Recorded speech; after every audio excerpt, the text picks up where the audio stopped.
Chapter 2. I rode straight home to take a quick shower and change my clothes.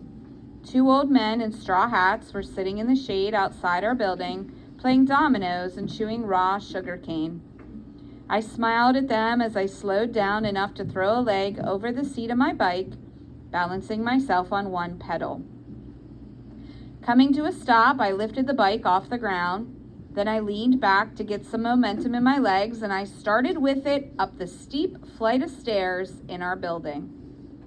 Opening our apartment door, I got hit with a blast of hot air, as if the walls had been absorbing every bit of heat from the day, refusing to let any of it go.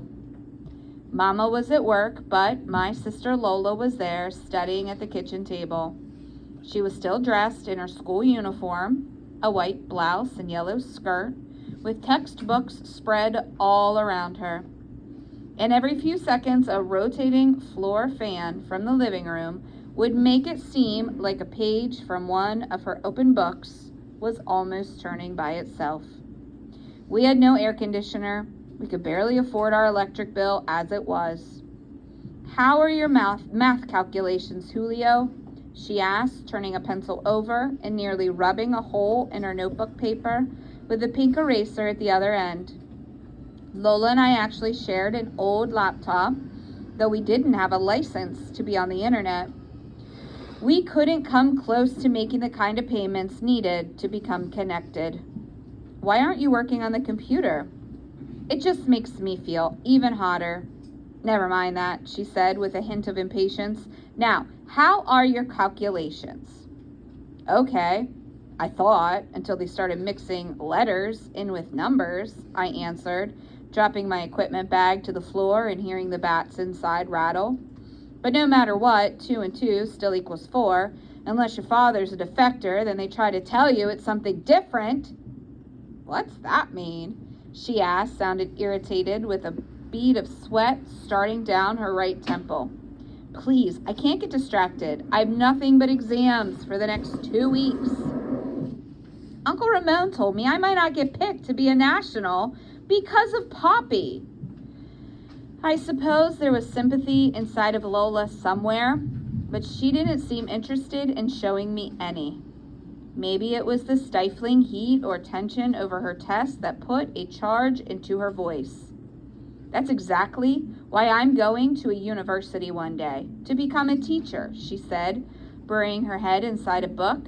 "I'm going to make my own history, not be stuck with his. You need to do the same." "That's good for you, but I'm not a student. I'm a baseball player," I snapped, heading toward the shower. "They're always going to compare me and him." "Then jump in the ocean and swim for Miami. Follow Poppy," Lola shouted after me, a second before I slammed the bathroom door shut. Turning the faucets up high, I caught a glimpse of my anger in the mirror. It made my eyebrows look even sharper as they arched at an angle and my thin lips pulled back at the corners. Only I didn't want to face it. So I yanked the plastic curtain closed. Then I stood in the shower with my head down and the water rushing off the bridge of my nose like it was a spout. The temperature changed from hot to cold a couple times without warning.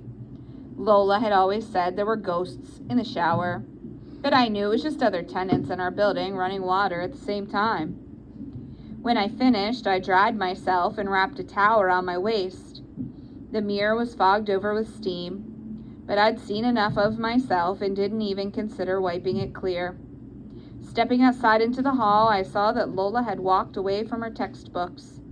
She was standing by an open window, brushing her straight black hair. I guess we could both feel a little bit of breeze now. "Done with your swim?" she asked, behind a half smile. "For now," I answered. "I'll probably take another one after my game tomorrow in Cardenas." "Well, make sure you don't drown," she said. "I'd miss ya. You're my only big brother." "Thanks, I won't," I said, letting her words sink in as I grabbed a fresh towel from the closet and began to dry my wet head. I put on a white shirt, black pants, and a pair of Poppy's old leather shoes. Then I headed back down the stairs and walked the 5 blocks to the restaurant where I bussed tables. It's part of the hotel where Mama cleans. It's called El Puente, the bridge. That's because Matanzas is the city of bridges, with 17 of them crossing the 3 rivers surrounding us. My shift ran from 5 p.m. to midnight. I got there just a few minutes before it started. It's my job to take away the dirty dishes from the tables, make sure all the water glasses are kept full, and deliver any part of the meal the customer wants to take home wrapped in tin foil.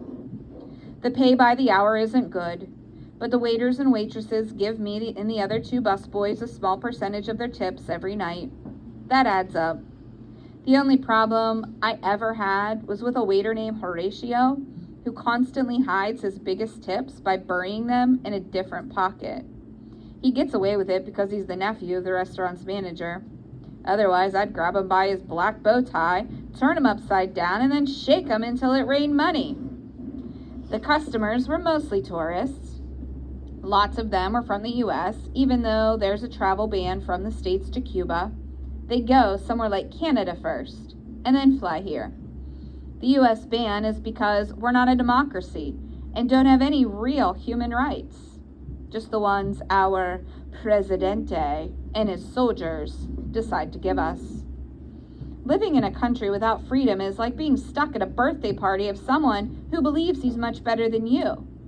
It doesn't matter that the party stinks and you're not having a good time. You can't leave because there are guys guarding the door with guns. And you'd better sing happy birthday with a smile when the cake comes out, even though you can't have a piece, or else you could wind up in prison. During my shift, 6 or 7 customers came in wearing New York Yankees caps or t-shirts. Every time I saw one, my stomach churned with acid over Poppy in the World Series. Then around 9 o'clock, the manager asked me over to a table and introduced me to a customer as El Fuego's son. A man in a Yankees cap shook my hand. Then the manager translated his English for me, even though I understood some of what he was saying. Pleasure to meet you, Julio. I'm normally a big fan of your father's, just not right now. I'd rather see my team win. But you must be proud of him, he said. I nodded and said, Si, si. The man stood next to me so his wife could take a photo. It was his idea for each to make a fist. We lined them up knuckles to knuckles as if we were fighting over the series. An instant before the cameras click, I saw Mama standing in the doorway of the restaurant. She was dressed in her blue maid's uniform and apron. Her tired eyes caught mine, and I looked away from the lens. His wife wanted a better photo, so we posed again. Mama jutted her chin in the direction of our apartment and mouthed, "See you at home." Then she walked out the door. After the second photo, the man smiled and stuffed 10 pesos into my shirt pocket. That was more than 2 weeks' salary for me. Gracias, I responded, feeling better about the whole encounter. A few minutes later, that river rat Horatio asked me about the tip I got. Shouldn't that be for you and me to share? He asked. It happened in my section of tables. I couldn't believe his nerve. I looked Horatio square in the eye and said, It's my shirt pocket. Why don't you stick your hand in there and take it? Only he never tried. That same couple had me wrap up a pork chop for them to take home. It was a beautiful one that neither one of them had even touched.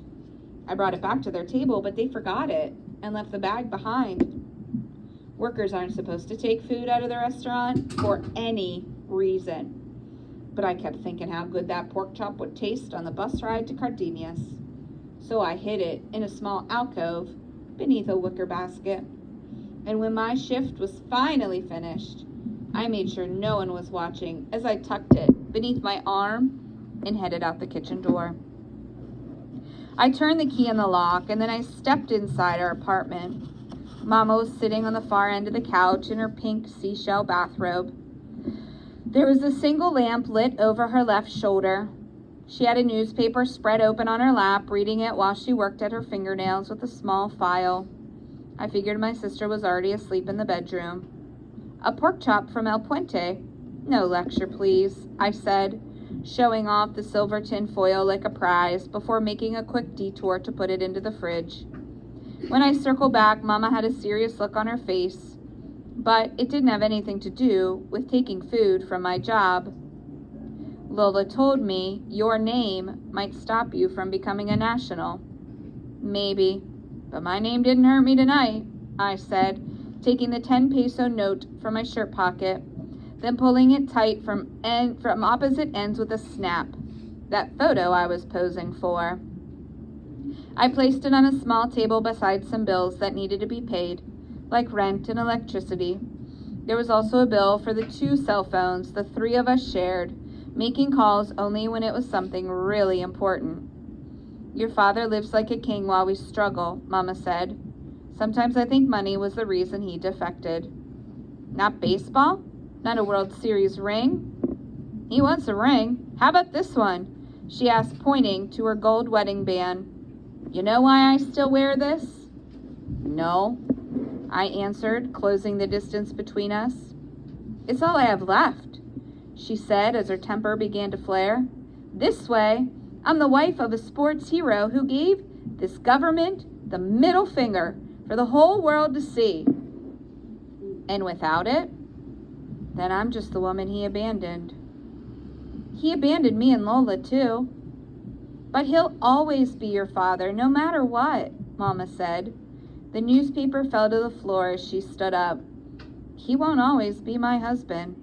I'm not stupid, Julio. You're old enough to hear this. The great El Fuego has not been alone for 6 years, not without a woman by his side, one probably 10 years younger than me. I had never heard her talk like that before, and now the shadows fell across her face. See these fingernails? She asked, holding her hands out.